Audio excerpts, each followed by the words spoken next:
Project. You're with your hosts, Matt, Steve, and Jeff. G'day, guys. Hello. G'day. Today we're talking about the depression loop trap. Whoa. That's out there.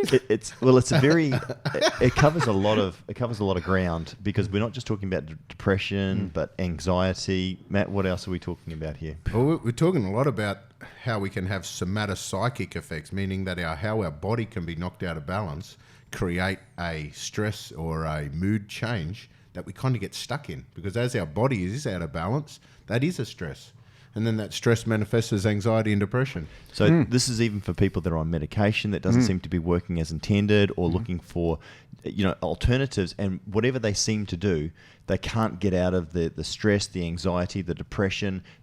It just keeps reoccurring. Yeah. And you've shown me some diagrams there. I appreciate it makes sense to you. But what you're saying, it's a vicious cycle. Yes. Is that people get into this chemical loop and they just get stuck going around and around and around. And you're effectively come up with some an explanation of what this is, but also provided potentially some solutions for people to be able to break that. So if you're listening to this podcast or got friends and family, again, that are under high stress, they've got anxiety, they've got depression, they've got the blues, any of those sorts of things, this could be something that you could take to your healthcare practitioner, or some practical things that you could potentially look at that might be able to help, correct? It's incredible. And one of the interesting, you just said it before, I think it was off camera at the time, but you said you've heard of mind over matter.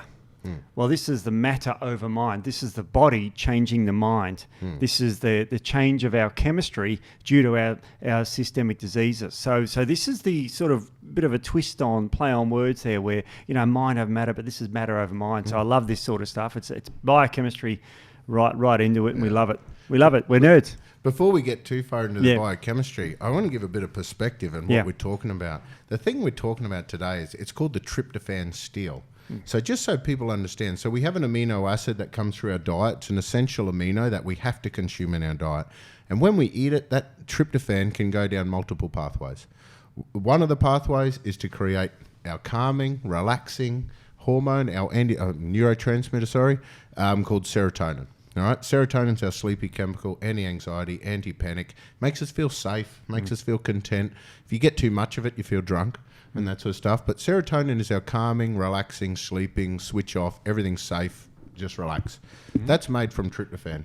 Alternatively, tryptophan can be used for some protein synthesis. It's included into muscle and connective tissue, but bugger all of it, really. But it is an essential amino acid necessary for the generation of, in particular, connective tissue. The other place tryptophan can go down is down a totally different pathway, exactly the opposite to the serotonin pathway. Your tryptophan can go down a pathway and make this stuff called Quinolinic Acid, which is a straight-out nerve irritant. It's a toxic compound that destroys nerves, and in the process, it irritates them. It triggers anxiety, it triggers panic, it triggers restlessness and shaking. It can induce panic attack, it can induce all sorts of weird symptoms that manifest a anxiety, panic, survival response. So one pathway is for survival. Now, certain people have a predisposition to survival. Hopefully most of us have a predisposition to survival, but some of us can get stuck with a tryptophan driving down into a survival pathway and away from the serotonin pathway.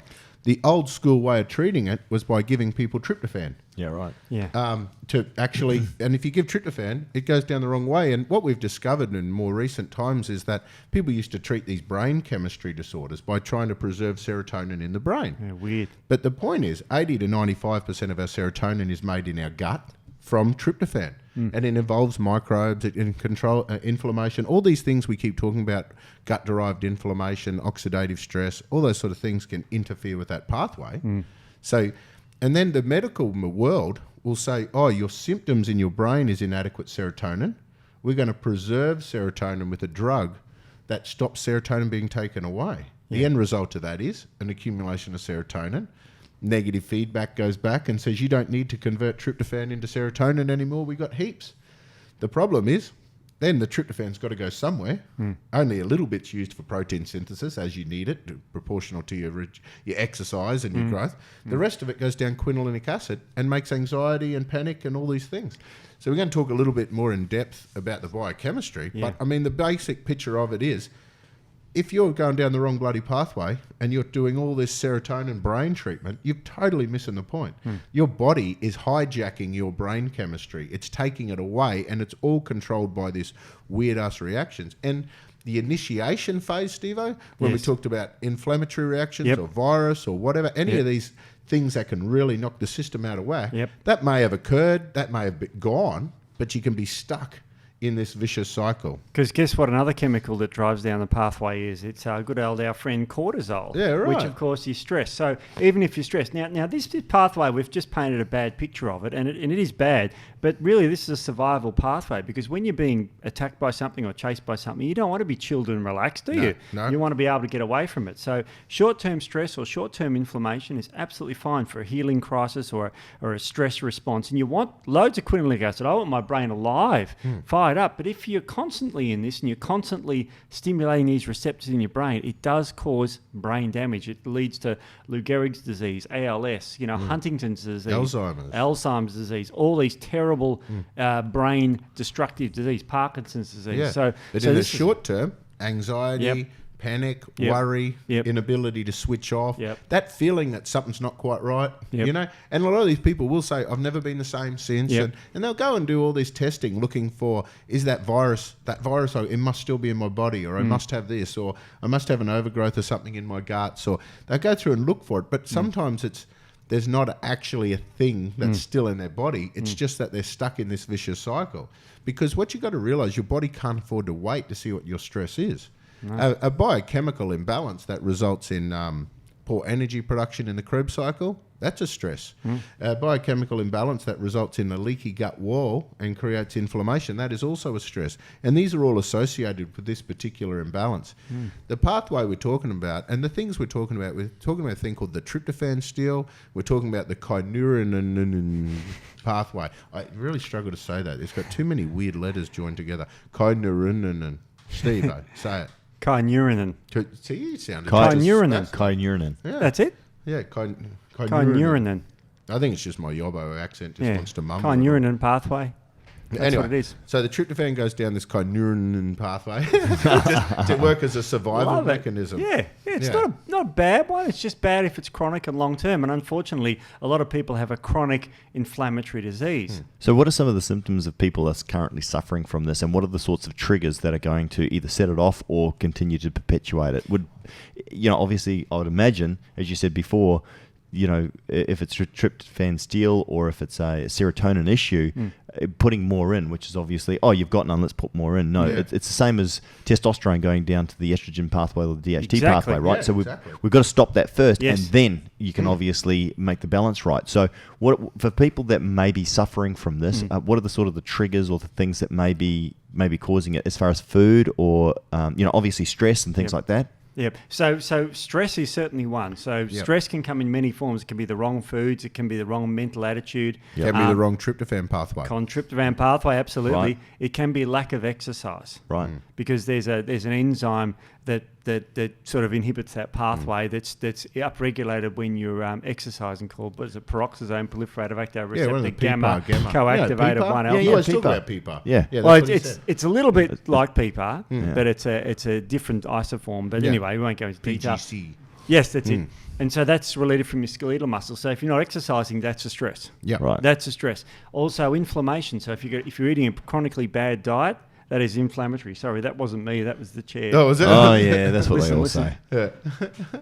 I can't repeat it now. Oh, yeah. Okay, very convenient. Yeah. So Stinks a lot, that chair, Steve. Yeah, I know. As my son would say, it's a brown tunnel duck jammed up your ass. That's good on him. Yeah. Good on him. Yeah. That'd be Alden saying that, wouldn't it?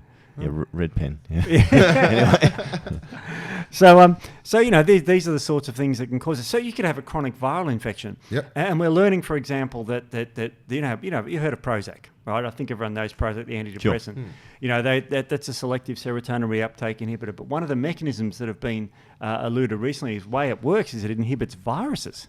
Yeah. There's a paper on it, Matt. You want to have a read about That's that? a cool paper. What Just the read hell the happened to title your out. printer? Jeez. Yeah, just so you can read it. Oh, thanks, man. Fluoxetine is a potent inhibitor of the cocksucking bee virus. Ooh, another one. You gotta read. I don't know why this cocksucking bee is so popular. Is that how you so pronounce many things it? nail it, don't they? Hey, so what Steve-O's basically saying is the things that take tryptophan away from serotonin, if you just look at the big picture and the concepts here, the things that take tryptophan away from your relaxing, calming chemicals are things that actually manifest a stress response, which is why the tryptophan's taken down the kynurenine pathway, because inflammation, immune activation, oxidative stress, the hormones associated with stress, such as cortisol, they'll all drive it down that pathway. Immobility and that sort of stuff. I'll tell you an interesting link we found. Another reason why you'd be going down the kynurenine pathway is because you have a deficiency of vitamin B3, which is NAD. Now, what's really fascinating about that, NAD is involved in your energy production pathways. If you can't make NAD, and NAD is made from quinolinic acid. So we're basically saying the kynurenine pathway makes quinolinic acid, which is a nerve toxin. Yeah, that's the bad stuff. The quinolinic acid is supposed to be converted into NAD, which is our vitamin B3, our active form of vitamin B3 that creates energy in our Krebs cycle. Energy for every cell of your body to work. Now, if you are deficient in B3, then your body will steal that tryptophan and take it down that pathway to make B3 to fix your fatigue issues. But think about this. We're talking about Krebs cycles, every cell of your body. Now, your gut wall, you need NAD in your gut wall for it to be able to heal and not be leaky. You need NAD in your gut wall for digestive enzymes and everything to work, but depletion of NAD out of the cells of the gut is actually what they've isolated as one of the main causes of elderly dysfunction in the gut, leaky gut wall, intestinal permeability, slow transit time. So one of the symptoms of this pathway is bloating, digestive disorders. They get bloating, they get fullness, they get indigestion. They really struggle to absorb nutrients. They also have a slower transit time and that sort of thing. So what you'll find is with the NAD deficiency, their body can't, their gut wall gets leaky, they get a lot of inflammation, they get a lot of immune activation, they get a lot of exposure to oxidative stress, which upregulates that pathway to make more quinolinic acid, which causes more stress, so that's... They're in the loop. Yeah. That's the loop. And that's one of the big vicious cycles. The cool thing is, if you come in and from the other end and load... This is terrible. We're talking about bowels. I'm not going to come in from the other end. You've got a suppository. But as soon as when I saw your eyes light up then, I thought, hang on, something I said was dodgy. John didn't stick his head in. Yeah, he's just over there. Pick me. So basically, if you supplement with NAD directly to the gut mucosa and correct the NAD deficiency, then what you can actually do is... The same way with serotonin reuptake inhibitors create negative feedback. You put NAD in and correct that deficiency, the body is less likely to upregulate the kynurenine pathway because it doesn't need to make any more. The other thing the kynurenine pathway makes is picolinic acids. So sometimes using a picolinate form of minerals, if you need to, you can put that in. That's another way of reducing it. So mainly the NAD creates a massive vicious cycle, and you can break that. Because the problem is the NAD deficiency that from this pathway is actually one of the major stresses that keeps you in that loop.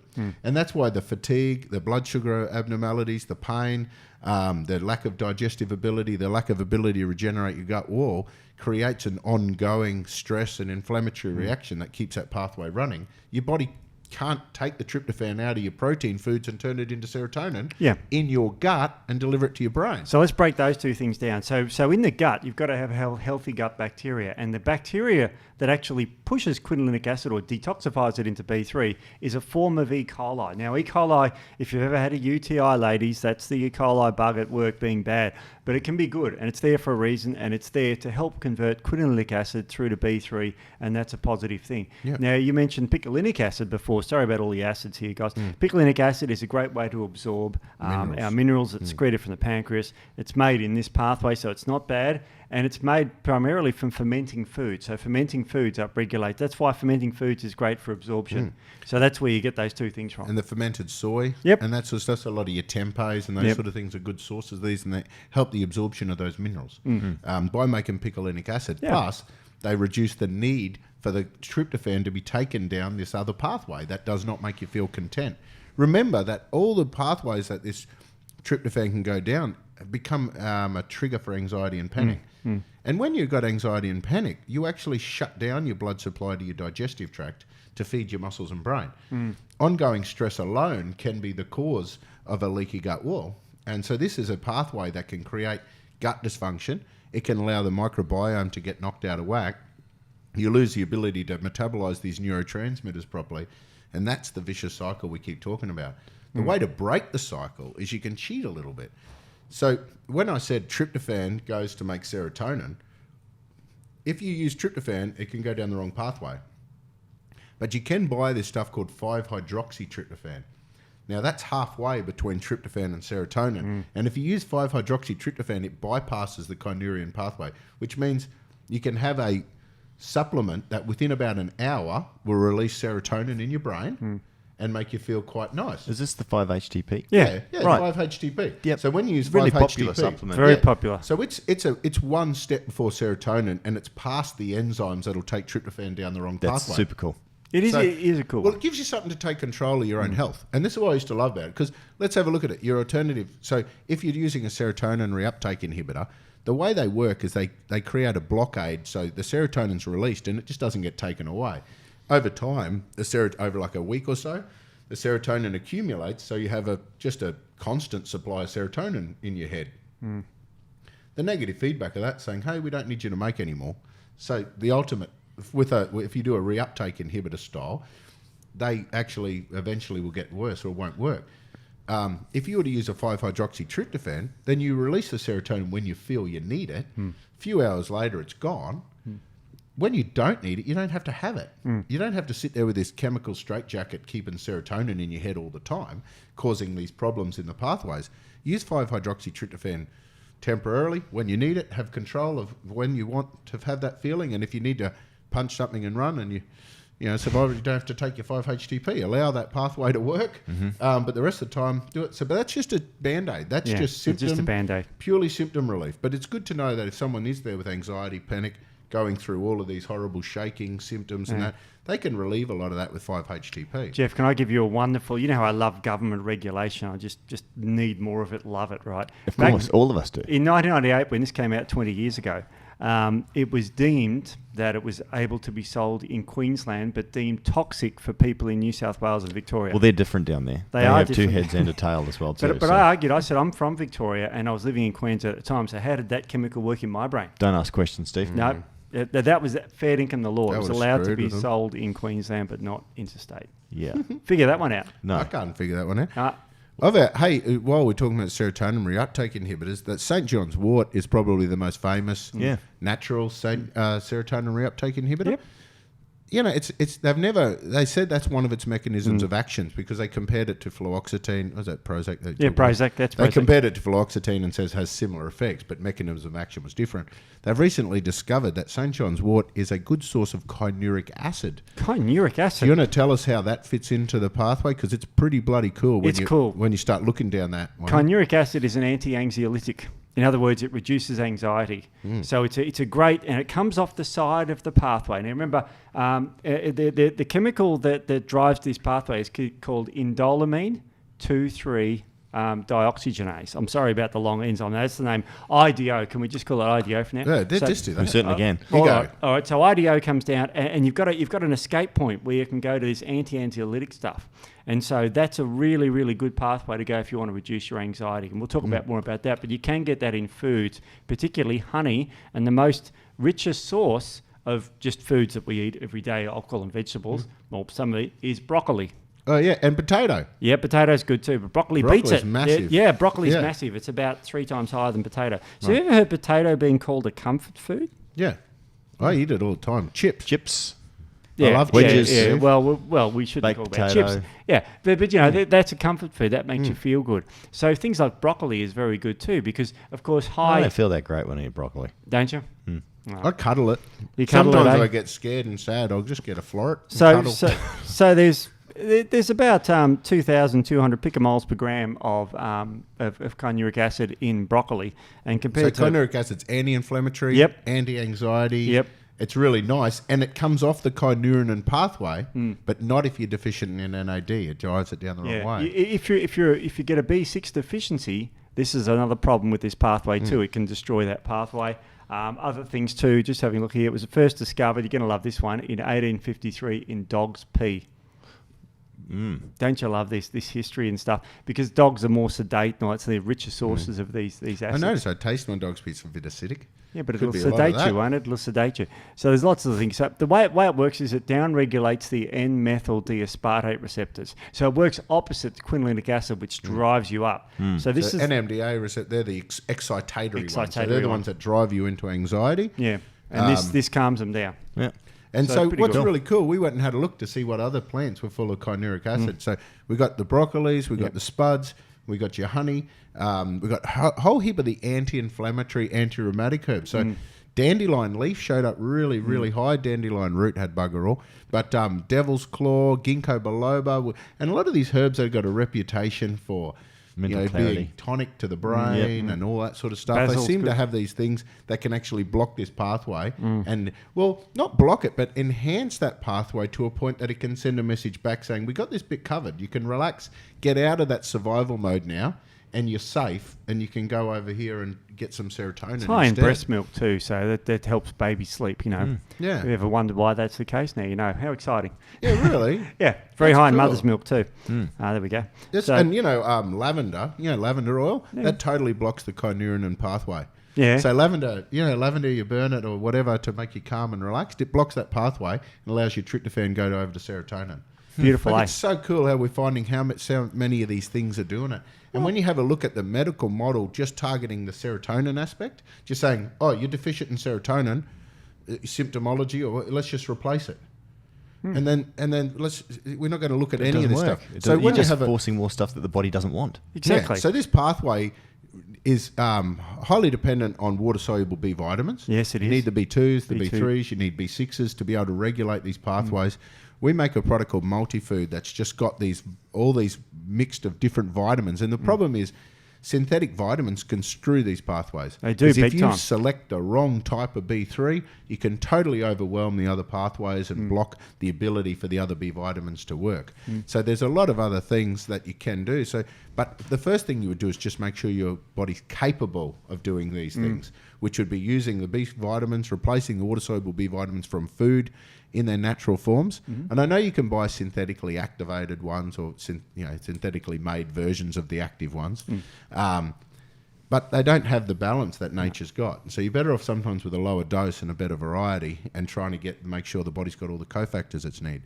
Gut health is absolutely important. If you can't control the gut-derived inflammation and you can't regulate good E. coli, bad E. coli, and the other microbiome, and E. coli is a firmicute too, which we always talk about. But what you'll find is you can't break the cycle. So the first thing you got to do is get the gut right. Well, we've got a product called Gut Right, so that's handy. So get the gut right, get the multi-food, and make sure you're capable of doing it.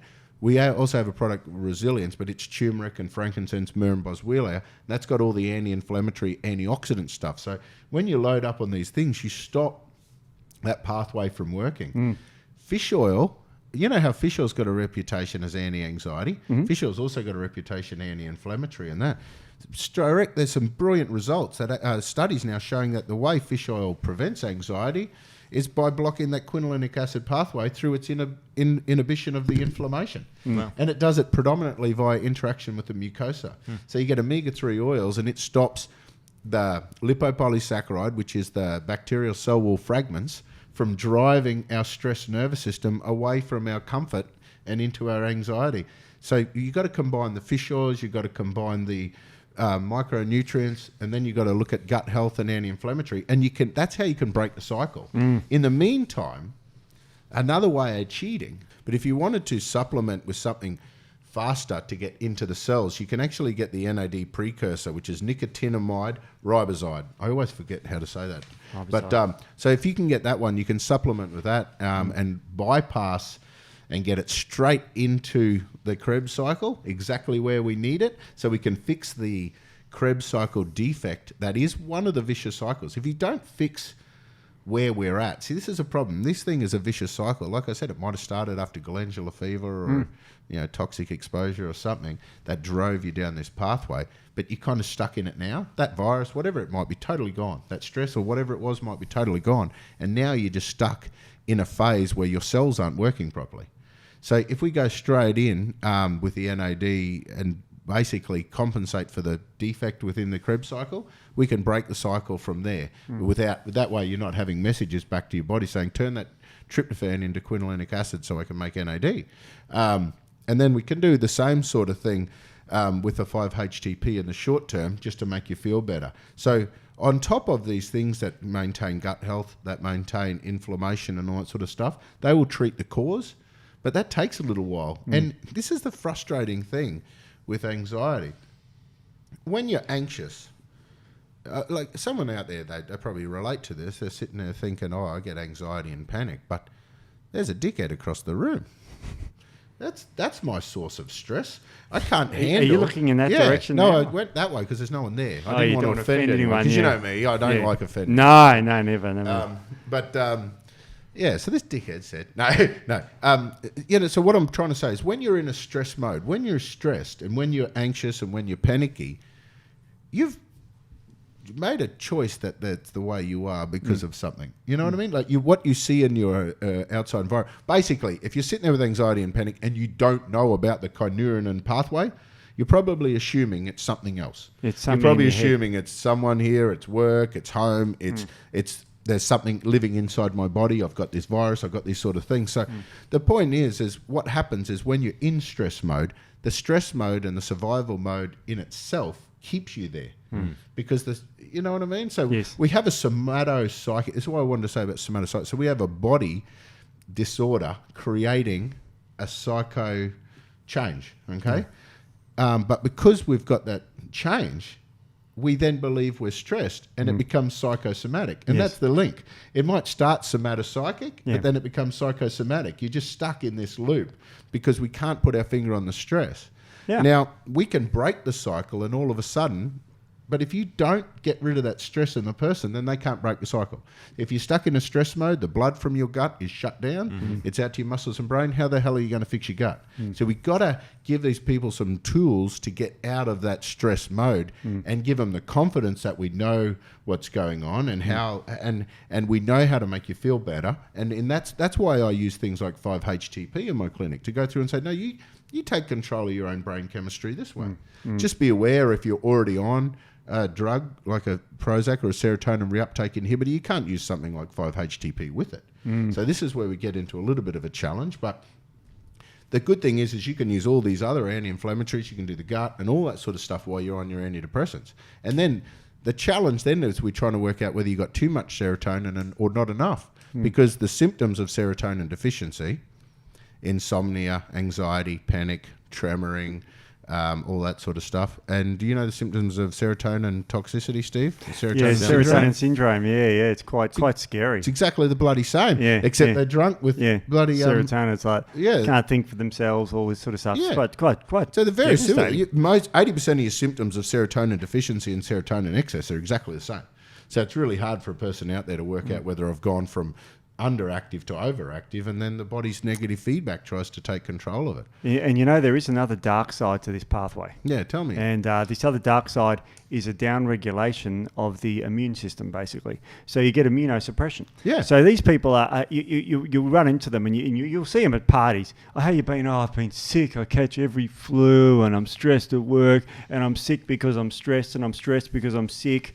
And, I got a bug from such and someone else is annoying me. So everything's annoying them and they're sick. And you feel like going, well, I'll just put you down. They just sound like a misery very guts. human, very kind of you, Steve. Yeah. I'm that's what naturopath, we got it. But these people have terrible immune suppression. But the mechanism is fascinating because it steals tryptophan, not from our brain. It steals tryptophan from our immune systems. Now, our immune systems need tryptophan to upregulate the growth factors in these T cells, which is called mTOR, which you may have heard of, mammalian targeted rapamycin complex. That's stuff that grows your muscles. It also grows these immune cells. So it stops mTOR inside the T cells. You get immunosuppression.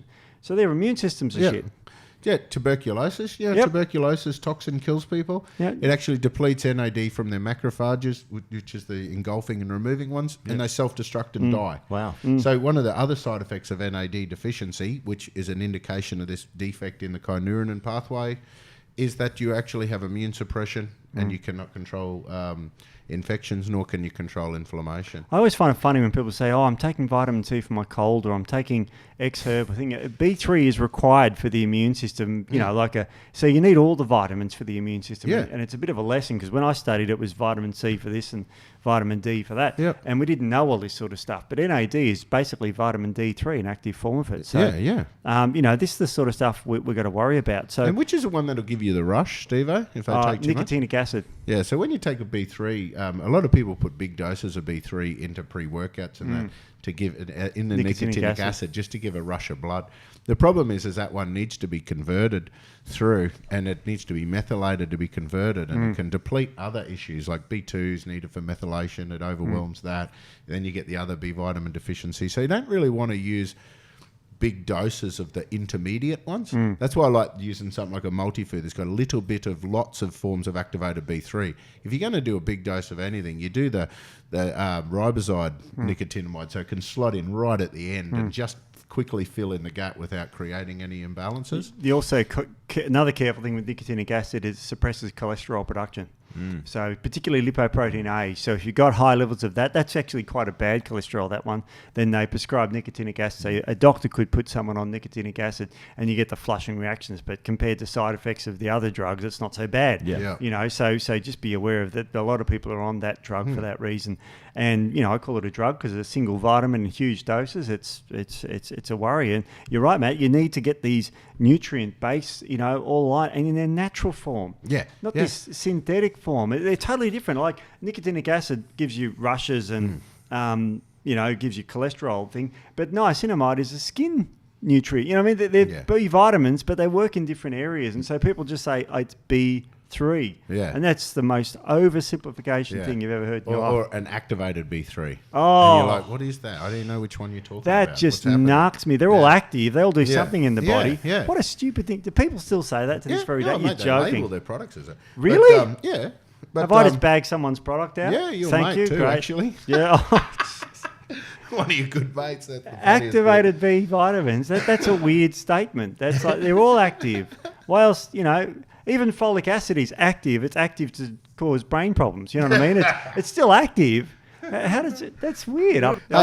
So what else? So because I've got some really cool ideas for protocols, and I've got lots of cool data on how we can actually correct this. And there's some wicked herbs, and you found quite a few here too. Yeah. Like I said, generally, make sure you've got the micronutrients. Make sure you've got a good level of essential fatty acids, in particular, lots of omega-3 oil, to regulate the inflammatory pathways. One of the herbs that's shown up excellent, and it was really cool because they showed in the paper, the study showed that ginseng, Panax ginseng, actually corrects depression and anxiety symptoms by controlling the kynurenine pathway. Okay, so that's kind of a cool little indication it might help. And that's a cool one. So St. John's wort does it, but St. John's wort also has that serotonin reuptake inhibition and lots of other interactions. I tend to dodge that. I never use St. John. You know what I use St. John's wort for in my clinic?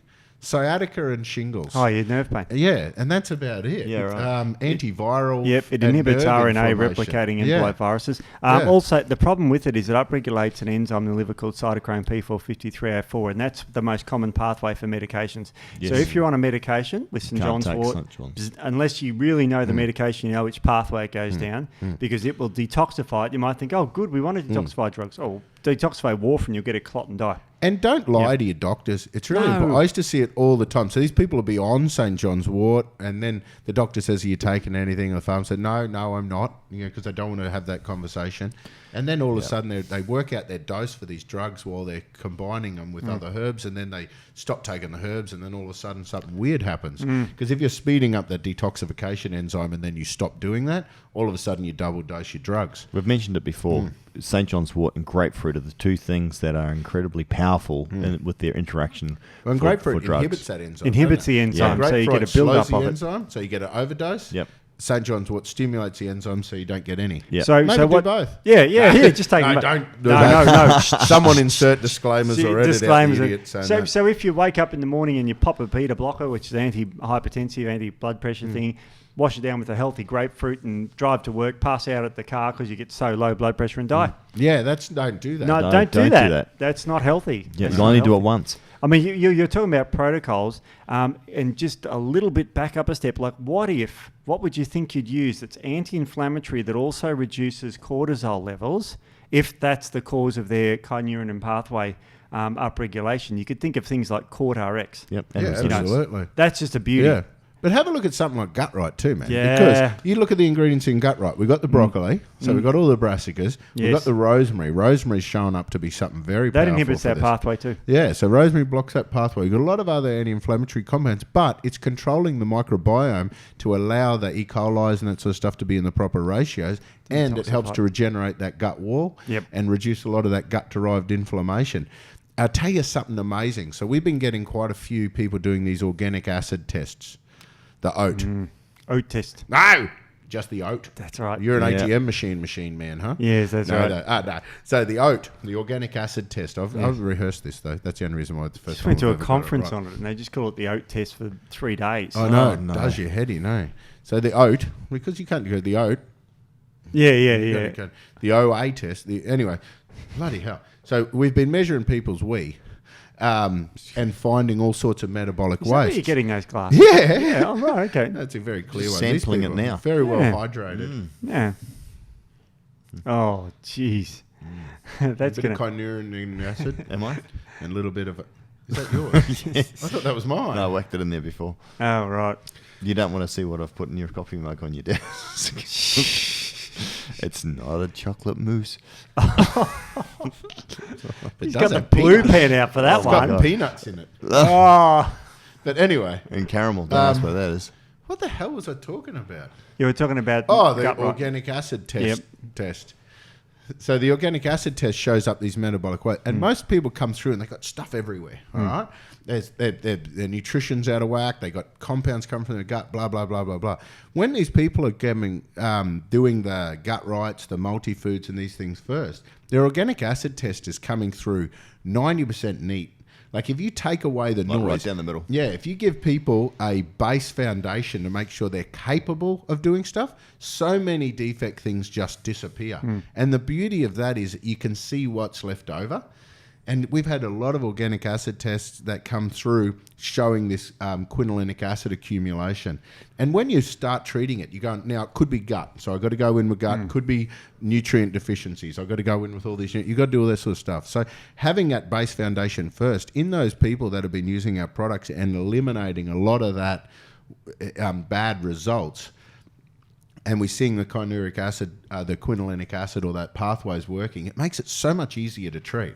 And the reason why I'm saying that is because these tests aren't cheap. You know, you're doing like a $400 test or something like that. So a lot of people do this initial test and there's a lot of noise on that test. We're seeing, we've got issues in the gut, you've got vitamin deficiencies, you've got amino deficiencies and blah, blah, blah.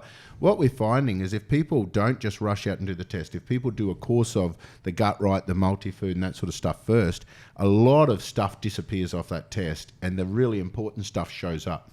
And then you can really focus in your treatment and not have to worry about all that other stuff. Otherwise, what's happening, getting a test, we've got to go through and address the gut. We've got to go do all of these different things.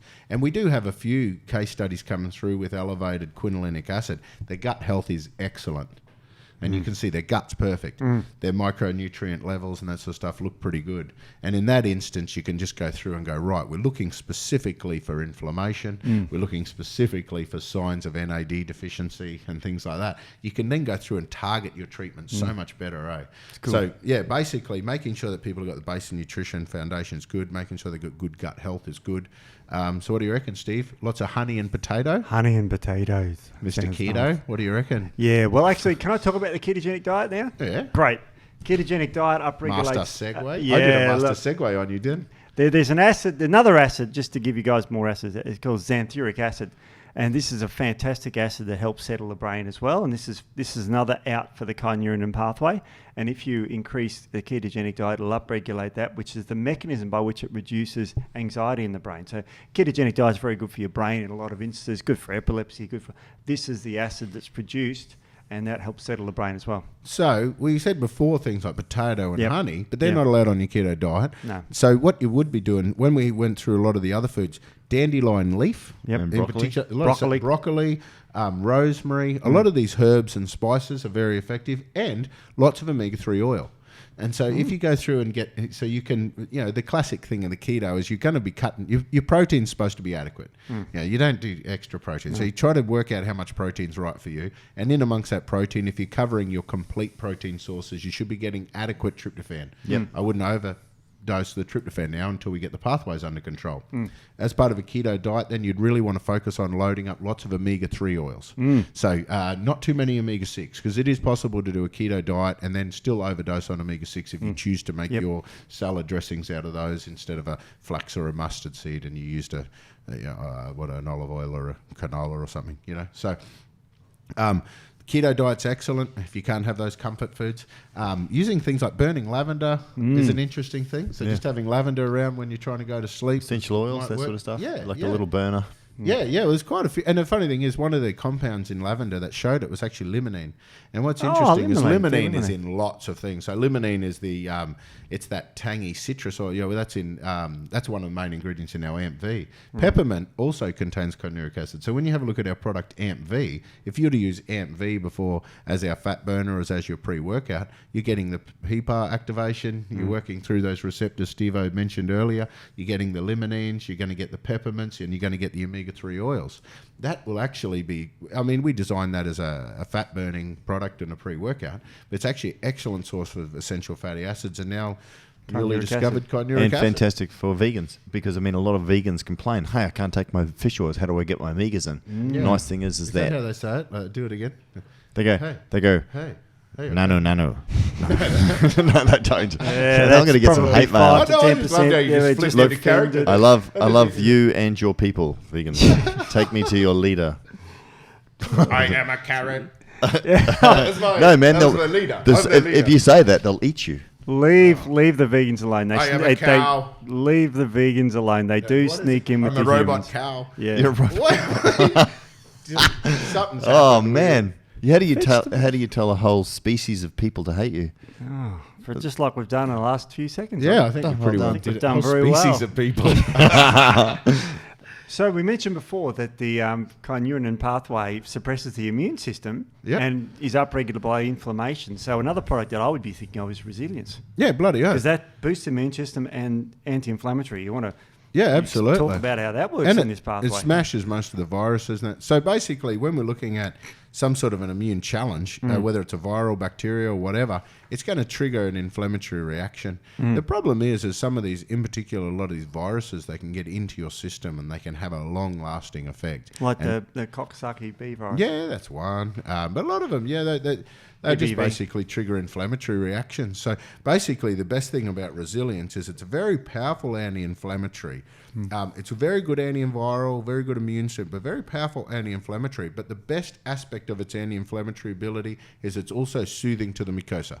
A lot of other anti-inflammatories that you might prescribe to switch off these chemical inflammatory mediators have a side effect of stripping the gut wall. And if you're stripping the gut wall with your anti-inflammatory, you're going to induce more exposure to lipopolysaccharide, which is going to drive this pathway worse and make more anxiety. And we're talking about even things like Nurofen. But they might make you feel good initially. Yes. Because the initial effect is switching off the inflammation, and you might calm down. You think, oh man, this is working. But if you keep taking it, the end result is a leaky gut wall and exaggerated inflammation. Yeah, it's terrible. And you got to remember, a lot of people are on this stuff, for a long term, the anti-inflammatories. But it's funny though, because one of the major things that when we're talking about that I thought that's really important is R&R, time off, meditation. If you want to think about reading a good book, exercise obviously, because you're getting your endorphins and obviously so exercise, time off.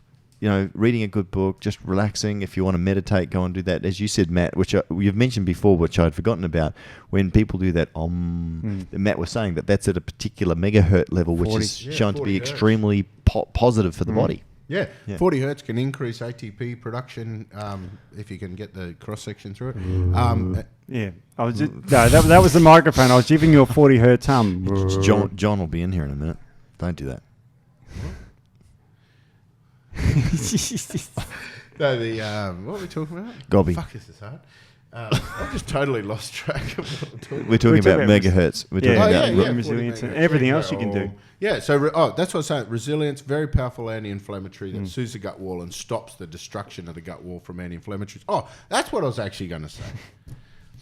When they screened a lot of the herbs for these things, one of the ones that showed up to be bad that they expected to be good was willow bark. White willow bark, And which the is reason blood why, thin. because the reason why it's a blood thin is because it's a natural source of aspirin. And aspirin, salicylic acid, destroys the gut and creates a leaky gut wall. So even in the natural components, if you're using a natural component thinking if it's natural, it's good, that's not always the case. The side effect of this product is it strips the gut wall. And that can create a lot of inflammation. And I say that to people all the time. Worse. The people that get over the top with natural, it's got to be natural. And look, I like natural, where it's been.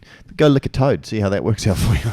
It might be fun. Yeah. But aspirin is what they did with that to patent it is they added acetyl group in it, which even makes it more toxic and nephrotoxic and all sorts of other things. So and that was in 1897 that was patented. And willow bark, apparently, if you use the whole plant, it doesn't have anywhere near as much. Or if you use the whole bark, not an extract, it's actually got a lot of other soothing fibres that compensate for it. But it's just when you concentrate the willow bark to standardise it to a salicylic acid component that it creates a leaky gut wall. But that's taking it away from a natural product. Well, exactly. And towards a pharmaceutical anyway. And that's what I was going to say as well too. The funny thing is with natural, it's natural and this is from nature and what have you. Someone used a really great word several years ago, and I've hung on to this. It's an artifact. In other words, they've looked for a specific little peak, and they've removed everything else that works in conjunction, very similar to the way with synthetic vitamins, which are not naturally created. But once you take something out of its, and with all the cofactors, Matt, I know you and Lyndall do heaps of work on that when you're profiling what goes into our product.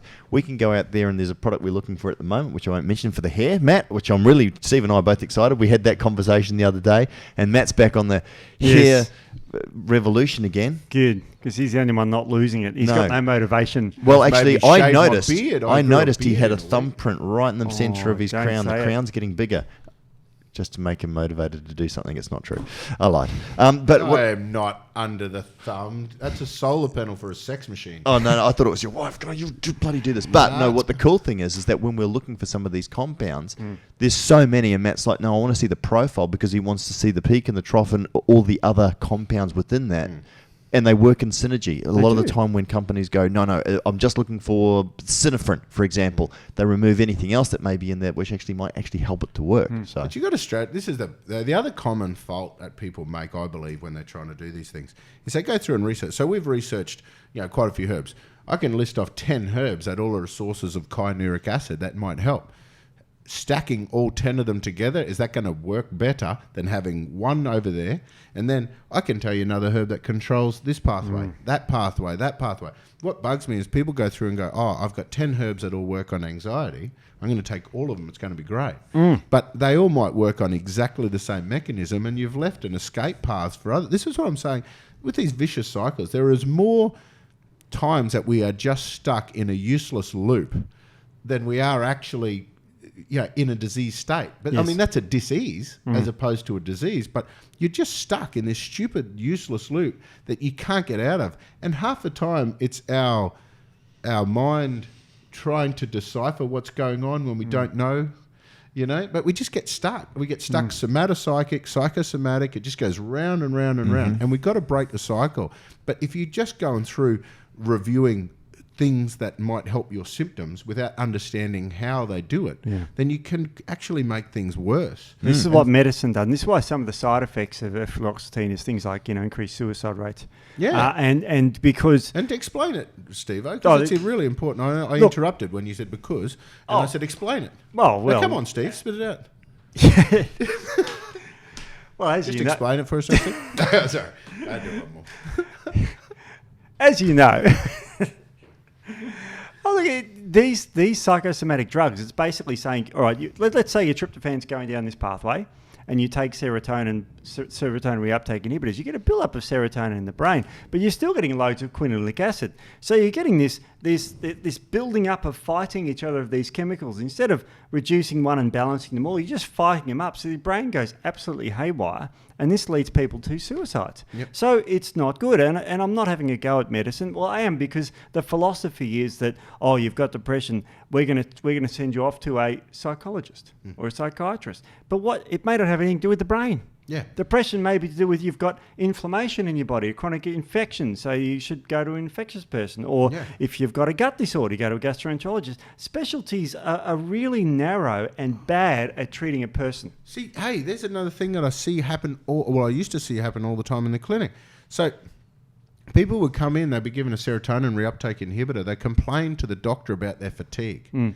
The doctor would explain that fatigue is a symptom of depression. Yes. But we might switch you from a serotonin reuptake inhibitor to a monoamine oxidase inhibitor, something that'll also preserve adrenaline and noradrenaline and dopamine along with the serotonin. And but what you got to understand is NAD deficiency creates fatigue.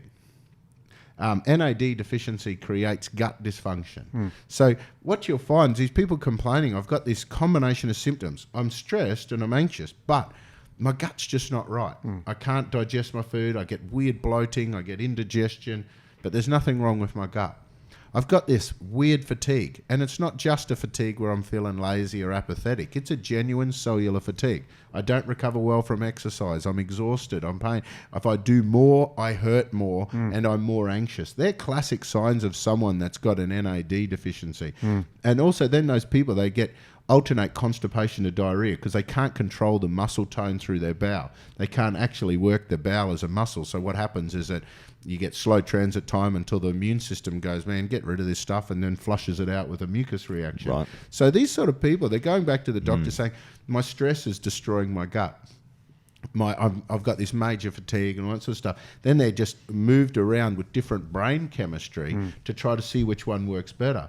The fact that they move them from a serotonin reuptake inhibitor to a monoamine oxidase inhibitor might make them feel better because of the preservation of the other chemicals, but maybe also because it takes that handbrake off the serotonin pathway and takes that throttle off the quinolinic acid pathway, Hopefully I didn't waffle too much then, but the point I'm trying to say is people out there that are going through this will know what I mean. If your problem is you've got this anxiety, depression, but you just know there's something not quite right in your body, you've got all these other symptoms, and it wasn't caused just by you having a trauma or an emotional event, or it's not just from you hating where you've got to go every day. It's not from you lacking joy in your life. We're talking about someone that's just waking up feeling wrong, and they got this intuition saying there's something not quite right.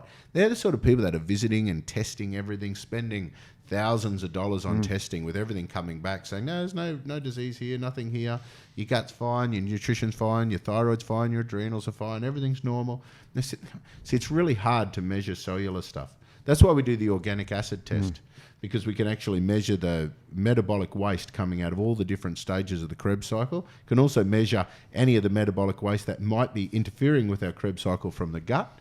Plus, it also measures brain chemistry. So the organic acid test, we don't just have to go by a symptom. And like the doctors will never measure your urinary metabolites of serotonin, dopamine or adrenaline before they prescribe a drug that will manipulate that. That's a good point. But we can go through and have a look at it. And the amount of times we do an organic acid test and say, hey, guess what? Your neurotransmitters, you do not have a brain chemistry disorder. Congratulations. Your neurotransmitters are just doing normal things. Tell me how you feel. And you'll see it in the organic acid test. Neurotransmitters will be sweet. They've got everything.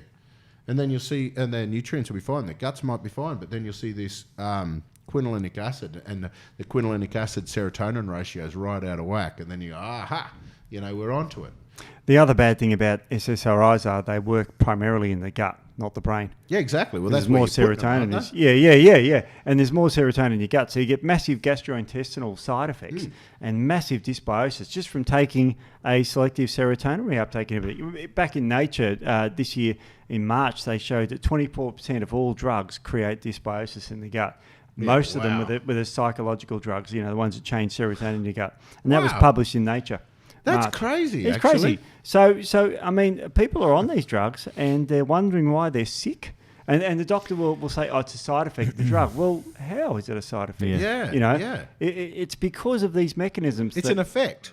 Guys, we have gone severely over time. Yeah, well, it's actually your fault, Jeff. It is. Yes. But, you know, I like to have a bit of a As long as whinge. I'm mine, that's amazing. No, and the thing is as well too is that it's always about taking positive action and not accepting, you know, when people say no when you need a yes. Just don't listen to that. Anyway, people. All right. That's enough. Gotta go. All right. See you next See you week. later.